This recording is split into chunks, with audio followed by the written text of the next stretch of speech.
हम कहीं किसी दूसरे के यहाँ बारात वगैरह में जाते हैं ना, तो जिसके बारात में या जिसके शादी या किसी फंक्शन में हम चले जाते हैं ना, तो उस आदमी की इज्जत बढ़ जाती है। अरे खान सर आए थे तुम्हारे यहाँ, जबकि मेरे साथ के पढ़े हुए लड़के आज कोई वैल्यू नहीं है। रीजन क्या है यार? वो लोग पढ़े लिखे थे। आपको पता है भीमराव अंबेडकर दलित जाति से आते थे, उन्हें लोग अछूत समझते थे, कुएं से पानी नहीं भरने दिया जाता था, कहते थे तुम चमार जाति के हो।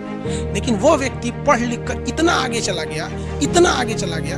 कहा जाता है ना कि काबिल इतना बनाओ खुद को कि तुम्हें रोकने के लिए कोई कोशिश नहीं बल्कि साजिश करनी पड़े।